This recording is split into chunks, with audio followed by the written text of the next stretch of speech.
Bonjour à toutes et à tous, bienvenue sur Détour, l'émission qui vous invite à prendre les chemins de traverse. Avec vous et avec nos invités, nous allons partir à la rencontre de celles et ceux qui osent se perdre pour mieux se trouver.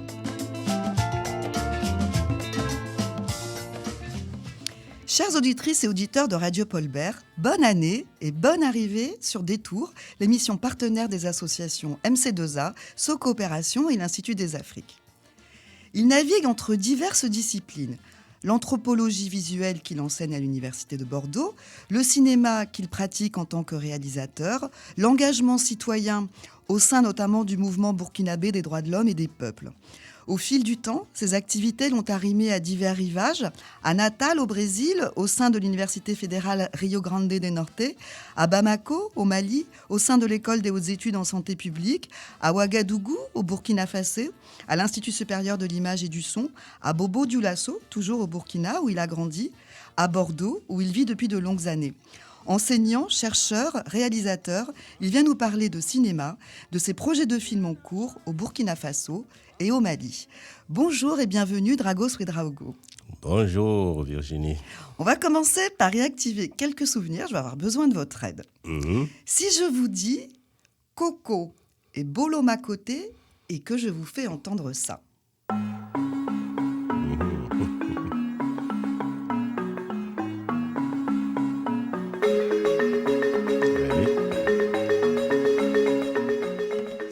Farafina de Bolo-Makoté, de mon quartier, c'est là où je suis né, où j'ai grandi. C'est ça aussi qui m'a nourri de la culture, de l'art, de la musique, de la danse, du théâtre. Ouais, c'est là où j'ai été largement influencé dès mon enfance aux pratiques culturelles. Donc c'était un quartier très connu de Bobo Dioulasso, la ville où vous êtes né en fait. Où je suis né, oui. Et alors dans ce quartier de Bolo Makoté, c'est là que tout a commencé ?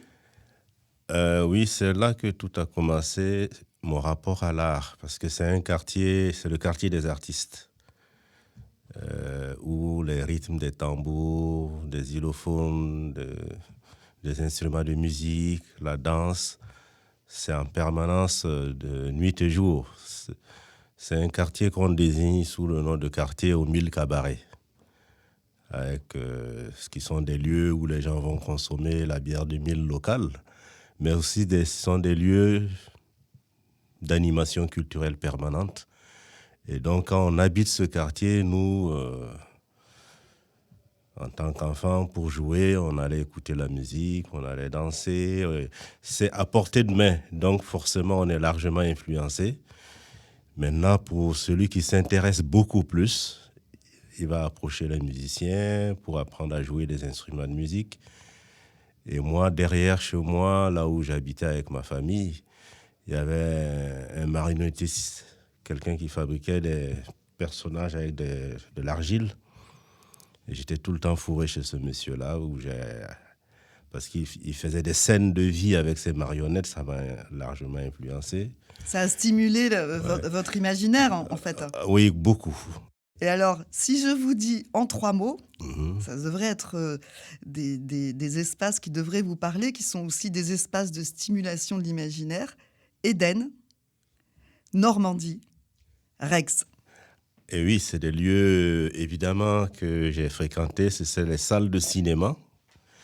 Alors, qui avaient leur particularité. Éden, nous, on allait beaucoup là-bas. Évidemment, nous, on n'avait pas l'argent pour aller voir les films, payer les droits d'entrée dans les salles. Mais la particularité, c'est des salles à ciel ouvert. Donc, nous, on grimpait sur les arbres. Et on se calait aux branches des arbres et on regardait les images défiler sur les grands écrans de la salle de cinéma. Quelquefois, si on avait réussi à avoir un peu d'argent, qu'on a économisé, on va voir les films. Normandie, c'était la salle spécialisée pour les Bollywood. À l'époque, nous, on les disait... films indiens. Voilà, les films indiens, donc voilà. Et puis Rex, c'est aussi notre salle de cinéma. Il y avait 4 salles de cinéma à Bobo Dioulasso. Et malheureusement, toutes ces salles ont disparu. Il y a un projet qui existe, qui est en cours depuis 2015, je crois, c'est le Ciné Gimby, Oui, mais qui malheureusement n'est toujours pas ouvert. Les travaux ont été, je crois, interrompus, faute de moyens. oui. Mhm. Et normalement, il aurait dû ouvrir pour le dernier FESPACO, le Festival du cinéma panafricain, Mais il n'a pas qui a eu lieu ouvert. en février 2023 et qui n'a pas ouvert. Et Ouais. alors, puisqu'on reste dans le cinéma, dans votre enfance, à Bobo, si je vous dis Monsieur Juillet. Monsieur Juillet, il m'a initié à la critique cinématographique parce que c'était un professeur de français, un coopérant, qui animait les projections de films. Il y avait un ciné-club, c'était lui qui en était responsable. Et comme moi, j'étais passionné. Vous aviez quel âge à ce moment-là? Tu vois, je devais avoir les 13 ans, 14 ans. Donc, je le suivais et elle a permis que je vienne avec lui visionner les films en amont au Centre culturel franco-voltaïque. C'est comme ça que ça s'appelait à l'époque. Et quel est le premier film que vous avez vu qui vous a marqué? Les 400 coups de Truffaut. C'est parce que le garçon qui faisait des bêtises vous rappelait celui que Voilà, vous étiez? ça nous rappelait, nous, ce que nous faisions. Et alors, on quitte Bobo, on va un petit peu plus loin dans le temps, mais vous étiez encore très jeune, et on est à Bordeaux. Oui. Si je vous dis le col cause. Ah oui, ça me dit beaucoup parce que c'était les structures de solidarité que nous, les étudiants voltaïques de l'association des étudiants voltaïques en France, c'était des structures de solidarité où on faisait des repas en commun. Voilà, ceux qui avaient les moyens, qui avaient des bourses ou ceux qui travaillaient, ils participaient à une caisse de solidarité qui permettait qu'on fasse la cuisine et tout le monde pouvait venir manger, les non-boursiers comme les boursiers. C'était avant tout une structure de solidarité. Bon, évidemment, le mot kolkhoz, ça rappelle les Autre coopératives à l'époque socialiste de l'Union soviétique. Voilà, donc quelqu'un a eu l'idée de dire, bon, puisque c'est une coopérative collective, bon, on va l'appeler kolkhoz. Ouais. Et alors, si je vous dis l'insoumise. L'Insoumise, c'est une pièce de théâtre que moi j'ai écrite et qui a été représentée dans le cadre des activités culturelles toujours de l'association des étudiants. Donc, quand vous étiez étudiant à Bordeaux? Quand j'étais étudiant et que je militais activement au sein de cette association, et comme moi j'avais un background culturel, artistique dans le théâtre, j'écrivais des pièces de théâtre Et l'insoumise, c'était sur quelle thématique? C'était le thème de la femme.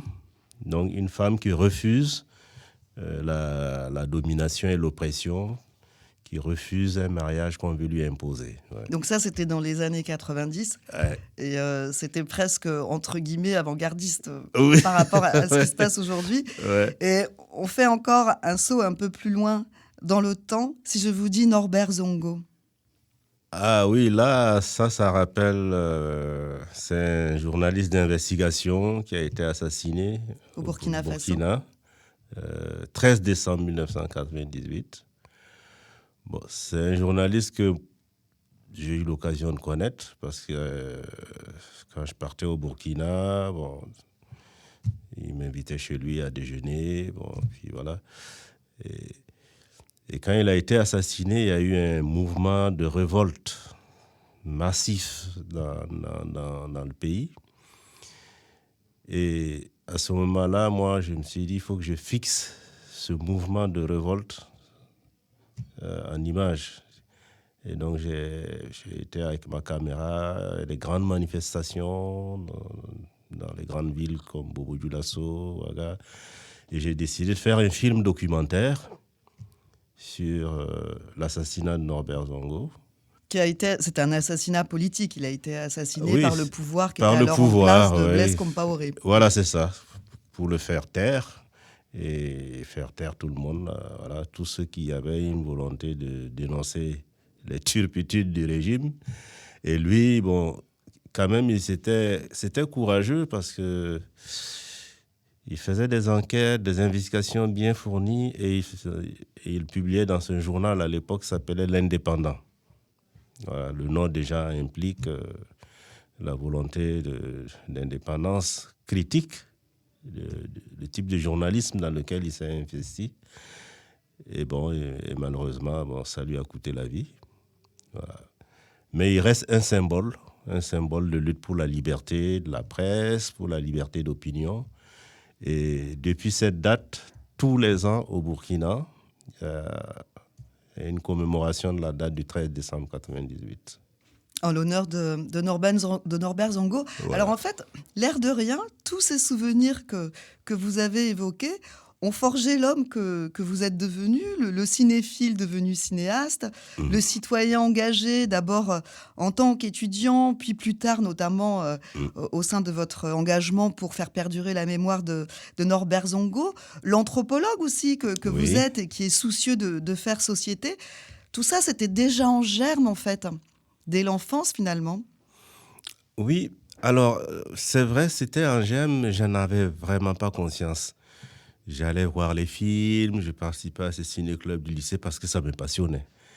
Je ne me projetais pas en disant un jour je vais être cinéaste. Vous voyez, j'aimais la musique, je jouais des instruments de musique parce que je vis dans un quartier où jouer d'un instrument de musique, c'est presque naturel parce que tous les enfants de mon âge le faisaient.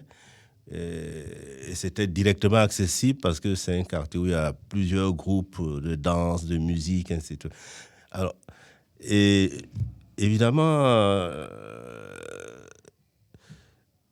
l'esprit aussi critique, je l'ai forgé tôt parce que j'aimais lire, j'étais curieux. Et au lycée, j'étais impliqué aussi dans la dynamique de la vie associative des scolaires, qui est aussi un ferment de prise de conscience. Je faisais le théâtre et les pièces qu'on jouait, j'ai de mémoire comme ça, Une saison au Congo de Patrice Lumumba, c'est pas anodin. Voilà. Donc Patrice Lumumba. Oui, voilà. Donc, qui était cet homme. Les mouvements politique, de grève. Il faut rappeler pour les auditeurs et auditrices de Radio Polbert qui était Patrice Lumumba. Ouais, c'était le leader de l'indépendance du Congo. Congo, qu'on appelle aujourd'hui la République démocratique du Congo, qui a lutté pour l'indépendance de ce pays, et qui malheureusement aussi a été assassiné. Voilà. Donc nous, il y avait une pièce de Aimé Césaire qui s'appelait Une saison au Congo qui reflétait cette expérience-là. Et nous, on l'avait joué en pièce de théâtre. Oui, donc ça, en fait, ces mots-là éveillent la conscience. Mais oui. Et quand bien même on n'en a pas, on se dit pas forcément qu'on va faire telle ou telle chose après, ça imprime dans la mémoire. Voilà, c'est ça. Et évidemment, on était curieux. Et après, quand j'ai été étudiant, j'étais préparé vraiment à intégrer le mouvement étudiant. Oui, c'était presque naturel. Parce qu'il y a eu tout ce background-là qui fait que je me suis dit, il faut s'impliquer, il faut faire les choses avec les autres. Voilà, Parce que vous étiez aussi, comme vous l'avez dit, à Bobo-Dioulasso sur un terreau qui était stimulant et qui favorisait ça. Parce que Bobo, pour les gens qui ne connaissent pas, c'est une ville qui a une énergie particulière. C'est la capitale économique et culturelle du Burkina Faso. Elle a été un foyer de résistance des luttes anticoloniales et, vous l'avez dit, c'était aussi une ville musicale où la musique, on l'entendait 24 heures sur 24. Donc, il y a une énergie incroyable dans cette ville. Et est-ce que cette énergie, à la fois de résistance et festive, est-ce qu'elle existe encore aujourd'hui ? Oui, elle existe. Vraiment, elle existe toujours.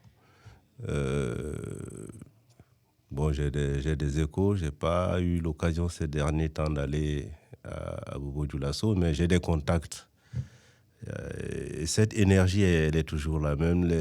Dans les quartiers, il y a toujours cette animation culturelle qui est permanente. Non, elle n'a pas perdu ça. Ouais.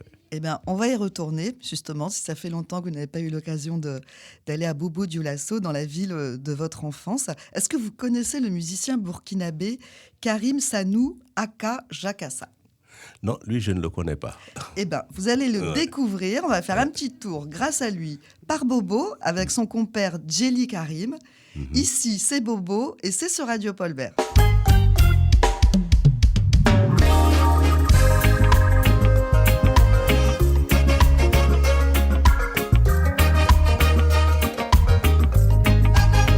Ici c'est Bobo, Bobo Djoulasso.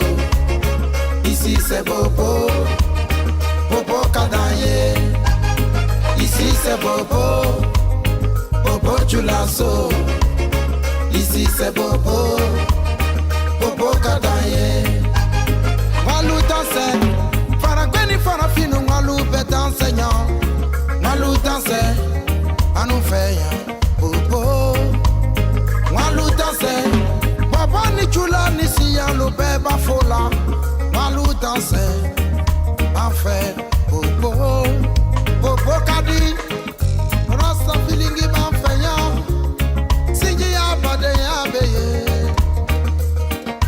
Bienvenue à Bobo Djoulasso, capitale économique et culturelle du Burkina Faso.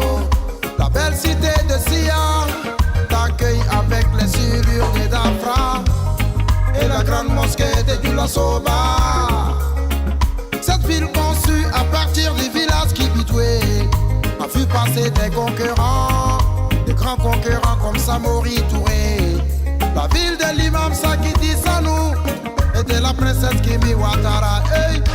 Ah, Najeme oh, Najeme Ouattara, Nani Ouagale, Sanou Ouagale. Ici c'est Bobo, Bobo Djoulasso. Ici c'est Bobo, Bobo Kadaye.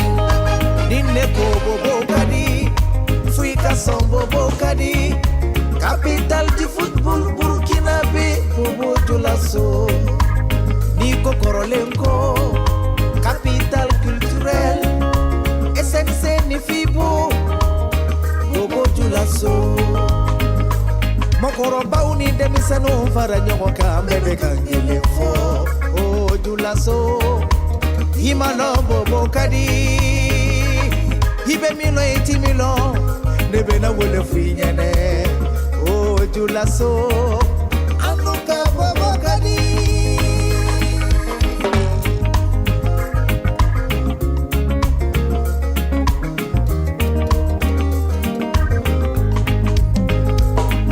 Bobo, ville appréciée pour son climat. Tu étais la préférée de Thomas Sankara, qui voyait un pôle de croissance économique pour tous les Burkina. Ah, Burkina Faso, Bobo Kadi. Si tout minute, tu m'as pas payant. Sinji ya bade ya payé. Voyez na yewa, ouye. Ici c'est Bobo, Sorio, Bobo Djoulasso. Sorio. Ici c'est Bobo, Todo masa Bobo Bobo Kadaye. Kadaye. Chez nous c'est Bobo, hey. Bobo Djoulasso. Ici c'est Bobo, Abi akili jigi masajona. ici c'est Bobo, Bobo Djoulasso. Ici c'est Bobo, Bobo Kadaye. Ici c'est Bobo, Bobo Djoulasso. Ici, c'est Bobo, chanson produite par Fakoli Productions, studio fondé par l'une des stars du reggae africain, Tikenja Fakoli, qui a un studio à Bamako, le Mali, Dragos Ouedraogo, qui est un pays cher à votre cœur et où vous travaillez sur un projet de film documentaire consacré à la médecine traditionnelle.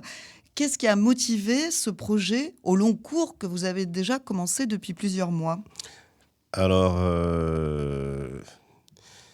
ça fait déjà quelques années que j'ai eu envie, moi, de faire un film sur les guérisseurs, sur les plantes médicinales, parce que mon père est guérisseur.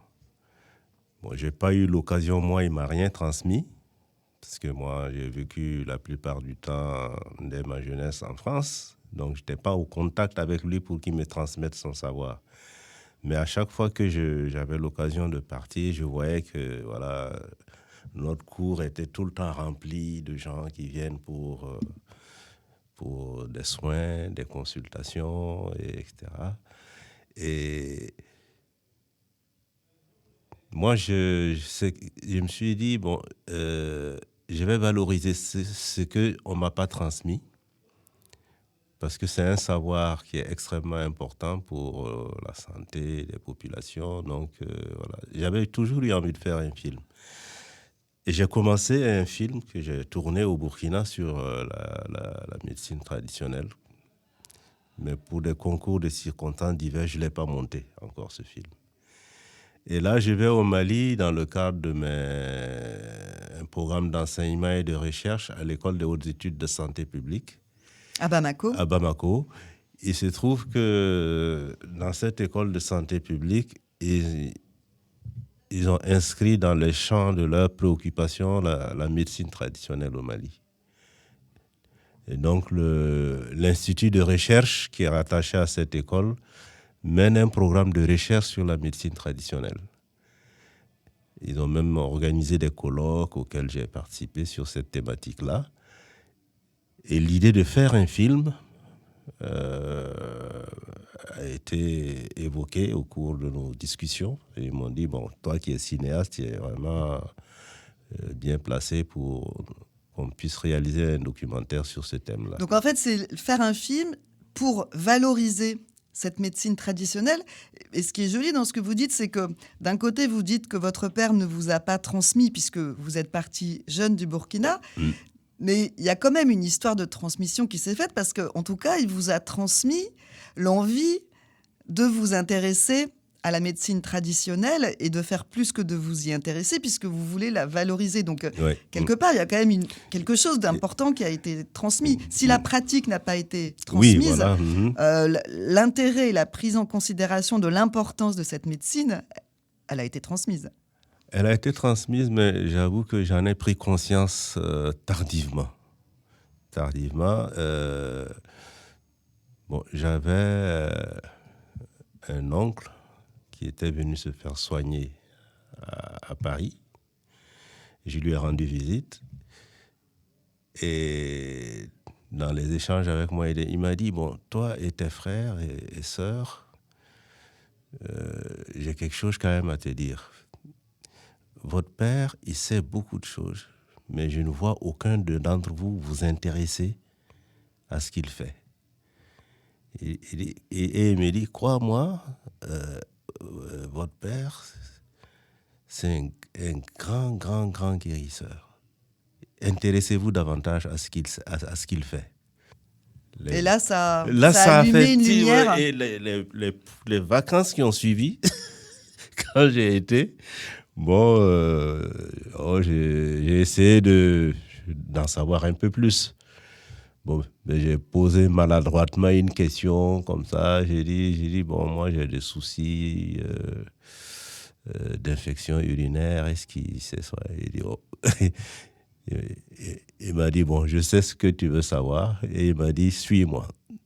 Donc je l'ai suivi. On est entré dans une pièce où on n'entrait pas d'habitude, c'est lui qui y va et il m'a montré des malles remplis de plantes séchées, rangées par catégorie dans des sachets différents.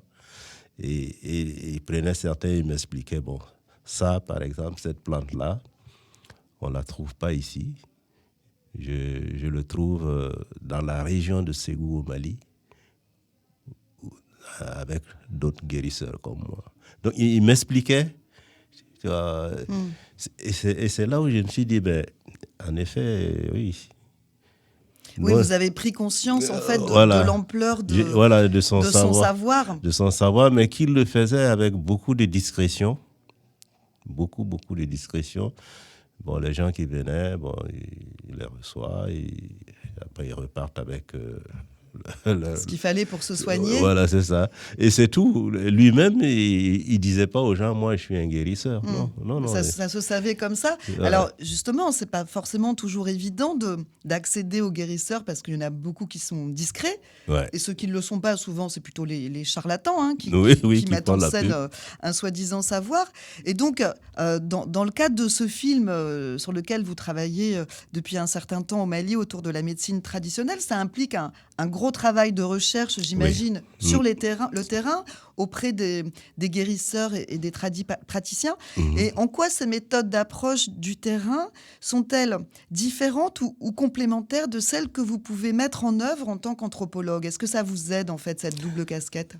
Oui, ça m'aide parce que l'anthropologie, c'est la proximité, c'est vraiment l'immersion avec les gens et au fil du temps, arriver à recueillir leurs paroles. Donc, c'est totalement lié à l'anthropologie. Et une des branches de l'anthropologie, c'est l'anthropologie de la santé, l'anthropologie médicale, que j'enseigne par ailleurs à l'école des hautes études.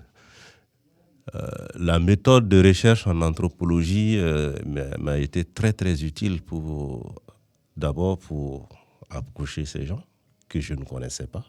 Et qui ne vous connaissent pas. Et qui ne me connaissent pas.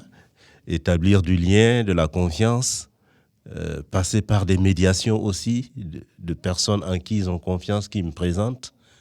Et moi, j'établis le lien avec eux et ensuite, voilà, les portes sont ouvertes pour pouvoir passer à des entretiens filmés avec eux, à les filmer en situation de travail, ainsi de suite, quoi. Et le fait que vous parliez Bambara aussi j'imagine qu'au Mali, ça vous aide énormément. Ça m'aide parce que là, on parle directement dans la langue, on se comprend et je ne suis pas perçu là-bas comme quelqu'un qui vient d'ailleurs parce que les deux pays, le Mali et Burkina, ce sont les mêmes populations qui parlent les mêmes langues, qui ont les mêmes pratiques culturelles.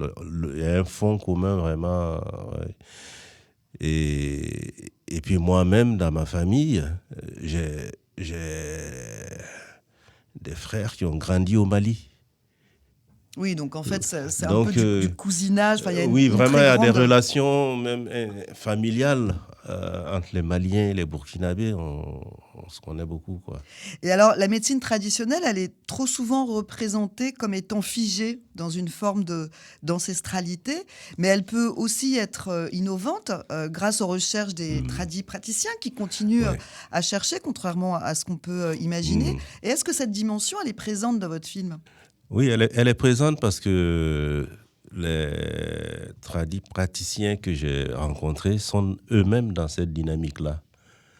Ils sont dans cette dynamique-là et ils travaillent davantage la présentation de leurs produits parce qu'ils voient très bien que quand les gens vont dans les pharmacies modernes, les produits sont présentés avec une posologie, un emballage. Donc, ils le soignent, ça aussi, davantage. D'où le concept de médicaments traditionnels améliorés, qui a été reprise même par l'OMS, quoi. Donc, non, ils travaillent ça. Ils ne se contentent pas de donner des feuilles à l'état brut, comme ça, aux gens. Ils expliquent très bien aussi voilà, à quel moment de la journée il faut le prendre, quelle quantité il faut prendre. Voilà. Et ils expliquent que sinon, ça peut avoir tel effet secondaire. Ainsi. Comme n'importe quel médicament classique. Et justement, ils peuvent être des médiateurs. Il y a des ponts qui peuvent se construire entre la médecine dite conventionnelle et la médecine traditionnelle qui peuvent être complémentaires. Où j'imagine que les guérisseurs ou les guérisseuses qui sont sérieux, parfois, ils constatent aussi qu'il y a des symptômes qu'eux ne peuvent pas prendre en charge et peuvent assurer cette médiation vers la médecine conventionnelle. Oui, il y a une collaboration entre eux. Hein. Il y a une collaboration. Et il faut savoir qu'au Mali, à la faculté de pharmacie, il y a un département médecine traditionnelle qui a été même transformé tout dernièrement en institut de la médecine traditionnelle. Donc, c'est quand même assez important. Et ils travaillent aussi à faire un pont entre la médecine traditionnelle et la médecine conventionnelle. Donc, ils se passent des services, ils organisent des réunions ensemble. Voilà, si un patient ne peut pas être soigné par la médecine conventionnelle, ils ont des relais et puis ils peuvent le passer à un collègue de la médecine traditionnelle. Voilà, c'est quelque chose qui est quand même de plus en plus mis en œuvre. Et alors, il y a quand même peut-être un frein au développement de cette médecine, qui est déjà très développée, mais à l'avenir de cette médecine, c'est quand même le réchauffement climatique auquel doivent être confrontés les guérisseuses et les guérisseurs traditionnels, parce qu'ils travaillent avec des plantes, avec leur environnement. Et est-ce que c'est une menace qui est prise en compte aujourd'hui ? Oui, parce que cette problématique-là, je l'ai souvent posée dans mes entretiens avec eux et ils en sont conscients. Parce qu'ils disaient, par exemple, j'ai rencontré à Bamako, nous, avant, autour de Bamako, même pas 5 km, on trouvait des plantes. Maintenant, nous sommes obligés d'aller à 60, voire 100 km dans la brousse éloignée pour espérer en trouver. Donc, voilà, il y a ça. Il y a changement climatique, déforestation aussi, liée à ceux qui coupent le bois pour revendre le bois pour le bâtiment ou pour des bois de chauffe. Donc, il y a quand même une menace.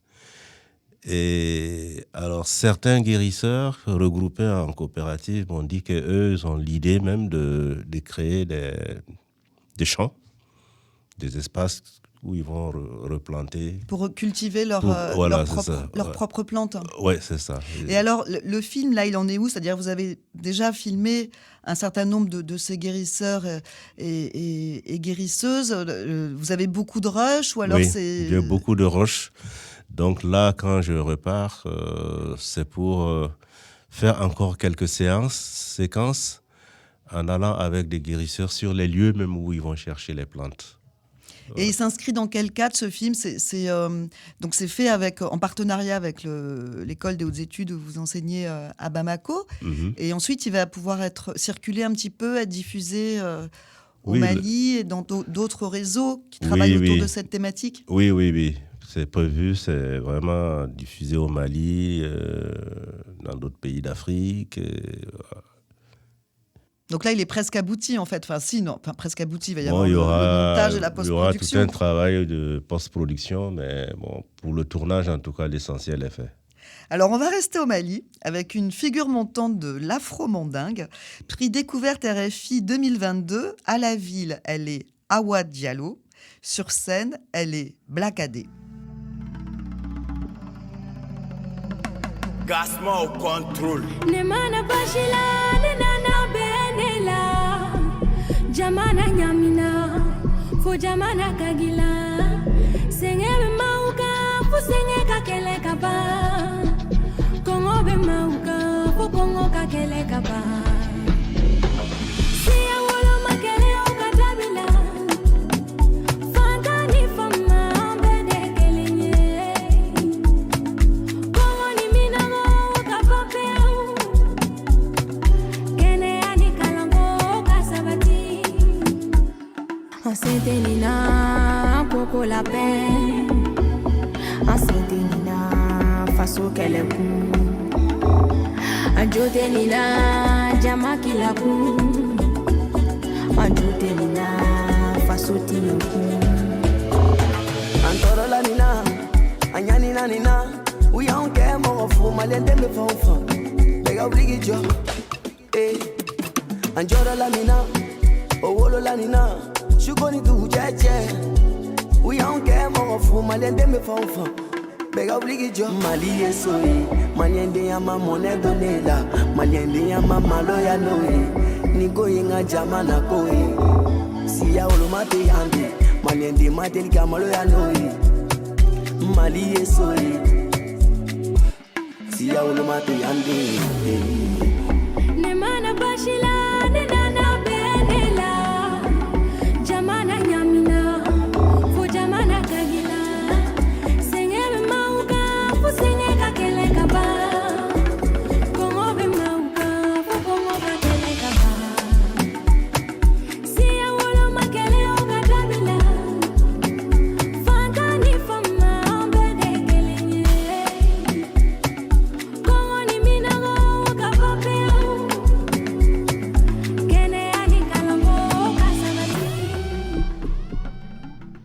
Black Adé en feat avec le rappeur malien René de Bamako, qui chante la paix dans un contexte de crise sanitaire au Sahel, qui oblige des milliers de personnes à fuir leur village, que ce soit au Mali ou au Burkina Faso. Et c'est aussi le sujet d'un second film documentaire sur lequel vous travaillez, Dragos. Au Burkina, cette fois, c'est le silence autour de ces dramatiques déplacements internes qui a motivé ce film. Oui, parce que aujourd'hui, il y a plus de 2 millions de personnes qui ont dû fuir leur village, leur localité. Au Burkina. Sur un pays qui compte, qui compte presque 20 millions d'habitants. Voilà, c'est ça. On va dire 1/10 quand même. C'est la population qui est en errance dans des zones où véritablement il n'y a pas d'infrastructure réelle pour les accueillir, les nourrir, les soigner, de blessures, mais aussi de traumatismes au niveau psychologique. Donc, voilà. Et bon, ce que je vais pouvoir montrer dans ce film, c'est pas seulement le constat, c'est expliquer d'où ça vient, pourquoi il y a ça, mais montrer aussi, malgré ce contexte qui est extrêmement difficile, les capacités de résistance, de résilience des populations qui gardent l'espoir de pouvoir retourner chez eux quand on aura fini avec cette crise, et qui, là où ils sont, développent des tas d'initiatives pour continuer de mener des activités diverses pour ne pas sombrer, quoi. Des stratégies de survie, en fait. Voilà, c'est ça, des stratégies de survie, on va dire. Et est-ce que vous pouvez rappeler comme ça, en quelques mots, les causes multifactorielles de ces déplacements dans les pays sahéliens? Parce qu'il n'y a pas une cause. Ben c'est parce qu'on nous a imposé une guerre. Et cette guerre nous a été imposée par les grandes puissances qui voient le Sahel comme une zone géostratégique, mais une zone aussi qui regorge de matières premières, de minerais qui intéressent les grands pays capitalistes développés comme la France, les États-Unis, la Chine, la Russie, etc. Voilà. Et c'est pour ça que dans ce contexte de crise, ils ont fomenté cette situation qui crée le chaos et qui leur permet, eux, de justifier une présence militaire. En disant, voilà, c'est pour mener la lutte contre le terrorisme. Donc, ils installent des troupes militaires, ils installent des bases militaires, précisément dans des zones qui vont leur permettre de contrôler des territoires où le sous-sol est immensément riche. Mais lutte contre le terrorisme, qui par ailleurs existe aussi. Oui, mais souvent ces groupes armés terroristes, leurs fils sont quand même tirés par ces mêmes grandes puissances. C'est ça, c'est pas, ils surgissent pas comme ça dans le néant, quoi. Tu vois. Historiquement, partout où il y a eu des groupes armés terroristes, il y a toujours la main des grandes puissances.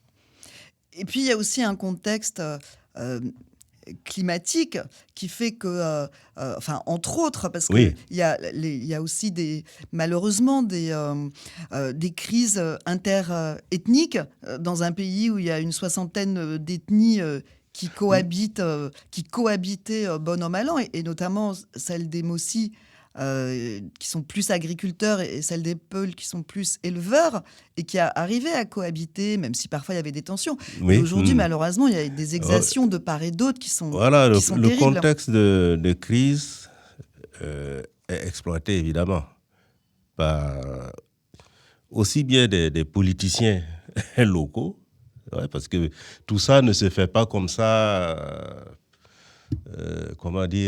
par une main extérieure. Cette main extérieure utilise aussi des relais locaux. Et les relais locaux, il y a des gens chez nous qui, dans ce contexte de crise sécuritaire, en profitent largement. Parce que quand même, ces groupes armés terroristes font beaucoup de trafic aussi. Eux aussi, ils ont leur agenda propre. Et leur agenda propre, ils le font avec des relais locaux. Par exemple, le trafic de la drogue, le trafic des marchandises, le trafic des armes, y compris des gens même qui sont à la tête de nos armées. Ouais. Donc, effectivement, il y a toute une complexité quand même qu'il faut souligner.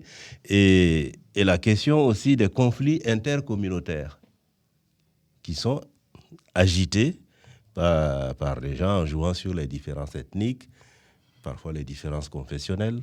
Donc, tout ça vient s'ajouter dans un imbroglio qui est difficilement perceptible. Mais ces populations, effectivement, ont toujours cohabité, ont toujours vécu en bonne intelligence. Mais dans le contexte de crise, de raréfaction des ressources, l'accès à la terre, l'accès aux ressources, L'accès à l'eau aussi. l'accès à l'eau peut susciter des tensions entre eux qui peuvent maintenant être utilisées, y compris par les groupes armés terroristes, par des politiciens locaux, pour les diviser parce que chacun fait sa clientèle. Et alors, dans ce contexte-là, est-ce que vous arrivez à filmer, à avoir les autorisations nécessaires? Parce que dans tout ce que vous dites, il y a quand même une approche politique, Oui. engagée. Est-ce que c'est pas trop compliqué de filmer dans ce contexte ce que vous voulez filmer? Oui, c'est certainement compliqué. Bon, Vous avez commencé à filmer? Non, Là, j'ai c'est pas commencé l'écriture du encore. projet. D'accord. Non, j'ai pas commencé encore à filmer. C'est un film que je vois dans 3 lieux différents, Mali, Burkina, Niger, parce que c'est les 3 pays Les du 3 Sahel. pays sahéliens. Ouais, ouais. Ouais. Donc, je pense qu'il y a des scènes, des séquences que je ne pourrais pas faire dans les zones où il y a l'insécurité manifeste, où il y a la guerre, quoi, en fait. Vous ne pourrez pas aller non plus? Non, je ne pourrais pas. Donc, à ce moment-là, je vais faire des reconstitutions. Je vais avoir recours à la fiction à partir des faits du réel, les reconstituer et les filmer ailleurs. Et après, pour tout ce qui est des entretiens où les gens se confient ou parlent des situations, bon, là aussi, je ne pourrais pas forcément le faire dans les lieux où c'est la guerre. Et alors, on a vu beaucoup de... Parce que filmer l'autre, ça implique des représentations. Vous racontez son histoire, mais pas à travers la fiction, à travers le témoignage que la personne vous apporte. Donc, c'est une responsabilité aussi pour le cinéaste que vous êtes. Et on a vu beaucoup de documentaires sur le continent africain où les personnes filmées sont parfois objectivées par un regard souvent occidental qui part initialement d'une bienveillance.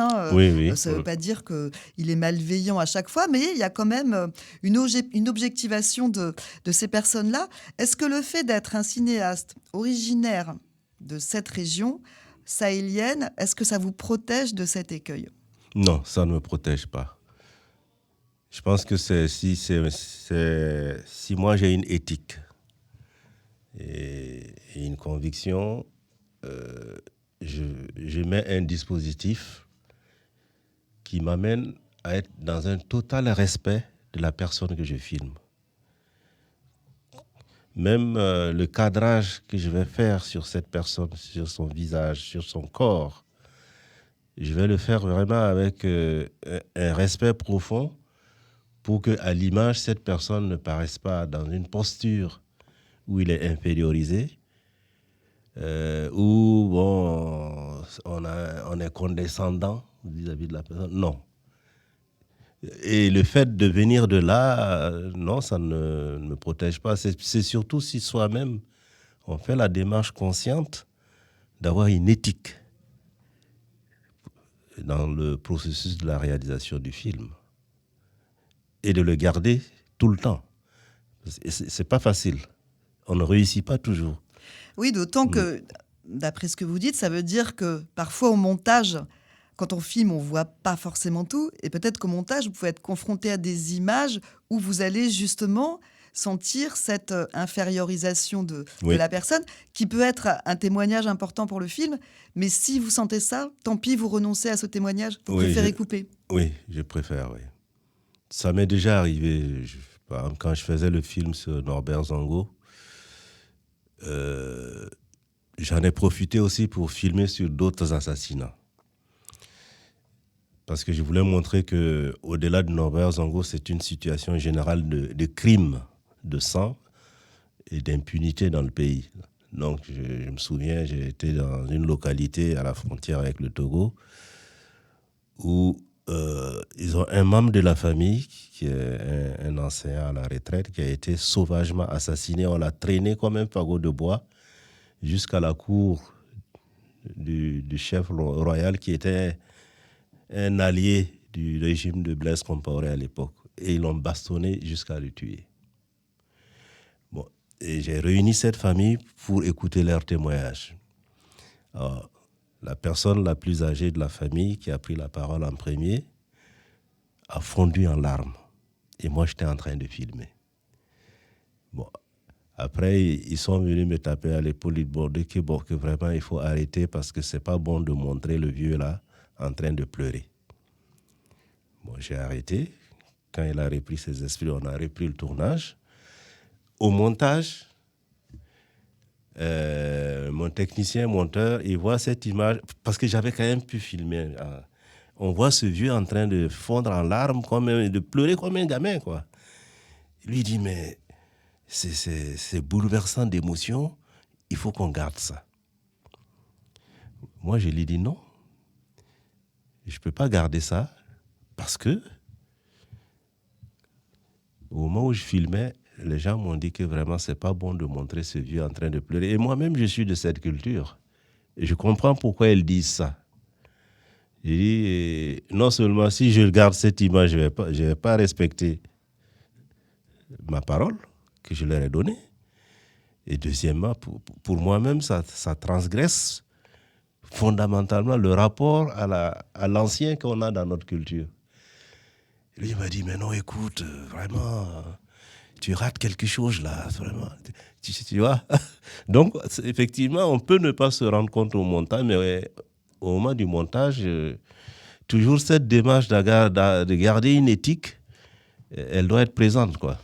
Et alors après, je comprends par rapport à cette culture commune avec cette famille et qui est inhérente à celle, pas que du pays d'ailleurs, de la région, mais finalement, au-delà de la culture, ça s'appelle juste de la pudeur. Oui. Et cette pudeur, elle peut être universelle. Alors Bien c'est sûr. vrai qu'impliquer les populations, quelles qu'elles soient, dans la construction d'un film, c'est un peu le fil conducteur de votre travail, d'aller les rencontrer et d'être à l'écoute. Mais c'est ce que vous pouvez aussi faire en France, notamment dans un projet, je crois, que vous avez autour des luttes contre les violences conjugales, où vous placez aussi l'image au cœur de ces luttes.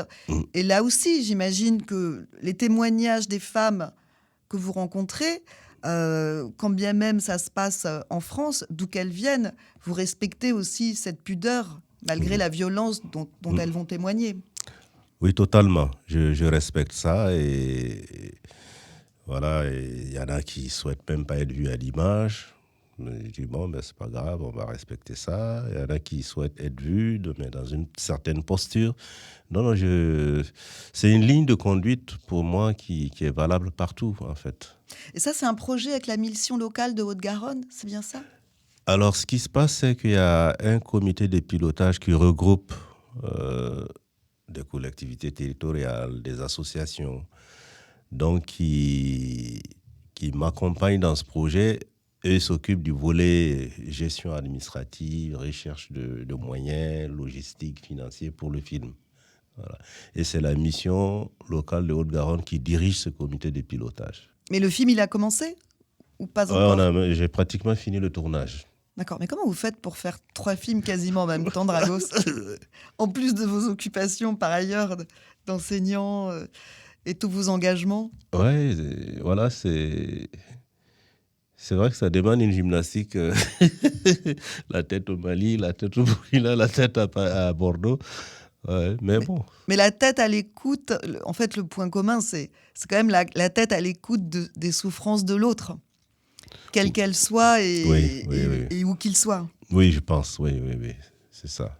Et pour le cinéaste passionné que vous êtes, la force du cinéma, c'est de pouvoir porter cette souffrance et témoigner de cette souffrance et de la capacité de résilience des personnes qui la vivent. Oui, c'est parce que bon, l'image, voilà, c'est visible. Donc ça permet, et l'image voyage. Donc ce que j'espère, c'est que par ces films-là, ce soit un support à partir duquel les gens peuvent échanger, discuter, prendre conscience de phénomènes de la société. Et alors, elle aussi, elle croit en la force du cinéma pour raconter le monde. Elle raconte les violences faites aux femmes et aussi leur capacité de résilience. C'est Apolline Traoré qui, depuis ses débuts, incarne la relève du cinéma burkinabé. On va l'entendre parler de son dernier film, Sira. Je suis réalisatrice et productrice burkinabé. L'histoire de Sira, c'est l'histoire d'une femme violée, abandonnée dans le désert, qui décide de ne pas se laisser mourir, qui décide de survivre, qui décide d'affronter ses assaillants, qui décide de montrer une résilience et une force incroyable en tant que femme du Sahel.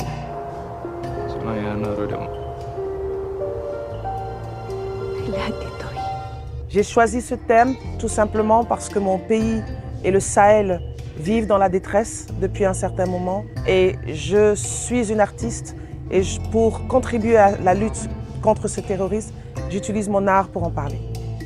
Le film a été réalisé dans des conditions extrêmement difficiles. Le film devait se tourner au Burkina. Il n'a pas pu se tourner parce qu'on m'a interdit l'accès à cause des problèmes d'insécurité. Donc j'ai dû délocaliser le film dans un autre pays, qui est la Mauritanie. Le film a coûté environ 1 200 000 euros. Apolline Traoré sur la BBC Afrique lors du dernier FESPACO, donc qui a eu lieu entre le 25 février et le 4 mars 2023, donc le Festival du cinéma panafricain de Ouagadougou, où elle a reçu l'étalon d'argent pour ce film, qui a par ailleurs été primé à Amsterdam et à Berlin, et qui représentera le Burkina Faso aux Oscars 2024. Dragos Ouedraogo, quel regard portez-vous sur cette relève incarnée par Apolline Traoré, donc à la fois réalisatrice, scénariste, productrice pour le cinéma et la télévision, qui met les femmes au cœur de son travail et qui parvient, non sans mal, à monter des films comme Sira avec un budget de 1,2 million d'euros? J'ai dit bravo. Bravo. Et ce que je constate, parce que bon, Vous la connaissez? Vous avez eu l'occasion de la rencontrer? Oui, j'ai eu l'occasion de la rencontrer, mais je n'ai pas de familiarité comme ça avec elle. Mais je la considère comme une sorte de figure de proue de la génération montante du cinéma au Burkina. Et dans le lot, il y a beaucoup d'autres femmes qui sont vraiment de jeunes femmes qui s'investissent pour promouvoir le cinéma en tant que réalisatrice, mais aussi dans les autres métiers du cinéma, cadreuse, ingénieur son, etc. Alors tout ça se fait quand même dans un contexte où, même si le Burkina abrite le FESPACO, même si le Burkina, comparativement à d'autres, a des infrastructures pour le cinéma, il y a quand même une grande précarité. Faire un film, réunir les moyens pour réaliser un film, ça reste toujours très difficile. Ça l'est difficile partout, mais dans notre contexte, en nous, ça reste toujours extrêmement difficile. Et l'État lui-même ne met pas beaucoup de moyens tant que ça pour promouvoir le cinéma.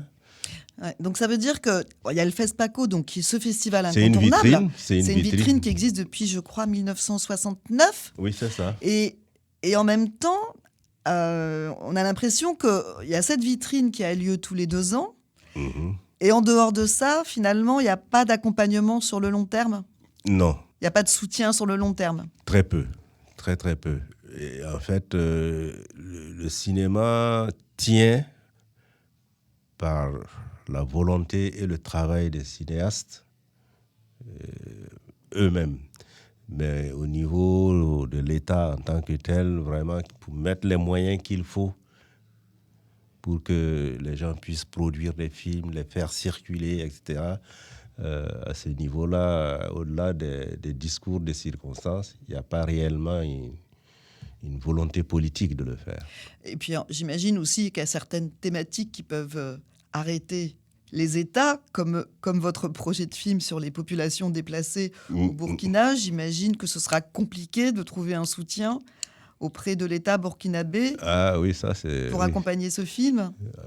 Ouais, je pense que ça va être difficile, ouais. Ça va être difficile. Et donc, justement, les financements, quand on fait des documentaires, alors qui ont de plus en plus, qui prennent de plus en plus de place dans le cinéma, il y en a de plus en plus qui sortent en salle, hein, même si évidemment ils n'ont pas les publics des blockbusters.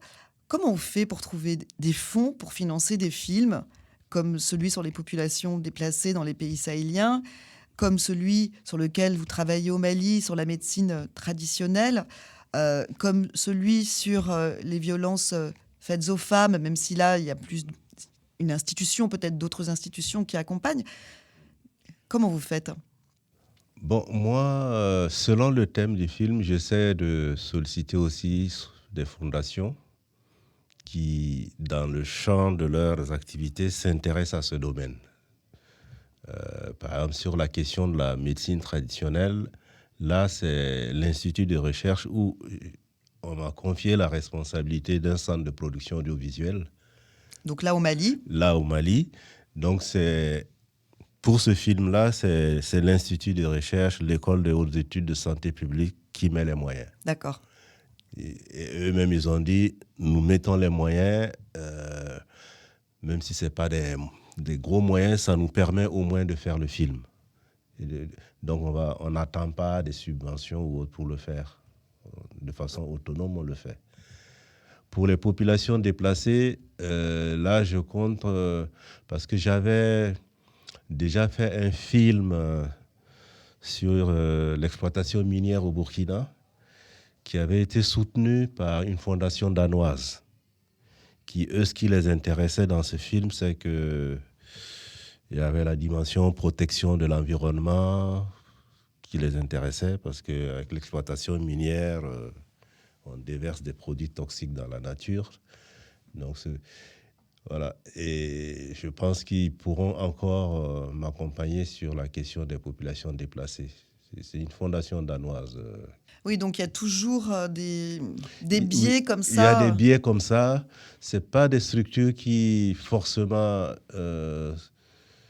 sont des structures cinématographiques, de production cinématographique. Mais eux, si un thème correspond à leur champ de travail, à leur champ de recherche, ils peuvent soutenir. Accompagner. Et alors, je voulais vous poser une dernière question, Dragos Ouedraogo, parce que vous parliez du recours que vous allez devoir faire à la fiction sur ce film consacré aux populations déplacées dans les pays sahéliens, et pour cause, puisqu'il y a des scènes qui seront infilmables. Et je pense au travail d'Apolline Traoré, qui, elle, dit s'inspirer du réel pour raconter une histoire. Vous êtes plutôt documentariste, c'était plus le documentaire qui était la voie que vous avez choisie. Et en fait, le recours à la fiction, c'est pour pallier l'impossibilité de restituer fidèlement le réel. Oui, c'est une stratégie. Ça va être ça. Mais deux fois, la fiction dépasse la réalité. Hein. Il y a certaines fictions qui sont tellement bien construites qu'on a l'impression qu'on est dans le réel, quoi, en fait. Voilà, donc, c'est juste ça. Je déplace ce qui se passe dans le réel dans un lieu où j'ai le confort pour pouvoir le faire sans me mettre en danger ou mettre les gens qui travaillent avec moi en danger. C'est juste ça. Sans pour autant trahir ce réel. Voilà, sans pour autant trahir ce réel. Au moins, dans l'ambition, c'est celle-là. Est-ce qu'on réussit toujours? C'est pas sûr.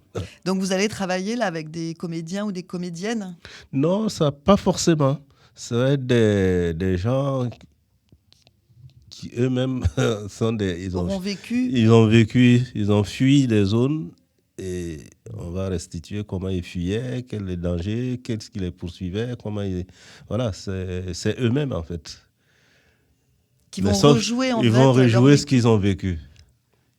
C'est pas des comédiens qui vont jouer ce rôle. Là, il va falloir un gros travail de persuasion pour oui.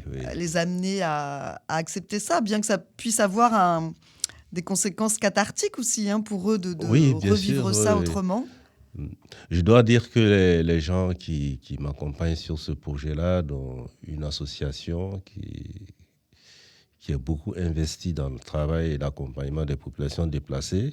Une association qui est basée au Burkina? Qui est basée au Burkina, oui, au Burkina. Qui s'appelle comment? Association burkinabé d'assistance et de secours populaire. Ouais, qui mène vraiment un travail en profondeur avec ces populations-là. Donc le contact, c'est eux qui vont l'assurer avec ces gens. Oui, parce qu'ils sont en lien déjà. Ils sont en lien déjà et voilà, ils les connaissent, ils savent qui peut accepter de rejouer sans situation. Si c'est pas parce qu'il y a des situations post-traumatiques, tous ne pourront pas accepter de rejouer des drames qu'ils ont vécus. Et donc ça, ce sera un tournage plutôt pour 2025 alors? Oui, je pense, ouais, plutôt. Bon, j'espère que vous viendrez nous en reparler à ce moment-là et qu'on aura l'occasion de le voir peut-être ici à Bordeaux. Il est déjà temps de demander la route. Merci Dragos Ouedraogo de votre détour par le studio de Radio Paul Bert. Merci Alex pour la mise en onde. Rendez-vous pour des détours tous les mercredis de 10h à 11h sur les ondes de Radio Paul Bert. On se quitte en musique avec 2 artistes burkinabés. Ils chantent la douleur des populations déplacées, leur désolation et aussi leurs espoirs de lendemain meilleur. Ça pourrait même être la musique de votre prochain film, Dragos. L'un, je suis sûre que vous le connaissez, c'est Alif Nahaba, qui allie folk et musique traditionnelle. L'autre, plus jeune, Kayawoto, qui est un jeune rappeur. Bahir, c'est leur cri du cœur.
Baya sora zugu doa pale mane ligriye Duna sora zugu sanya doa lebga buli Supi msaka logo dogo ligra tuwa wukte Nina mala kyuga yoban kanwa omelete Tipo rigli kele tiya doa gatona wabanye Britna bem lebga britna bem beba Halin kutaba nyinya beb lada Same sanda yelman piton tenga na yi woto luna mwene na we deba hati ziga balama, allez nous reverser.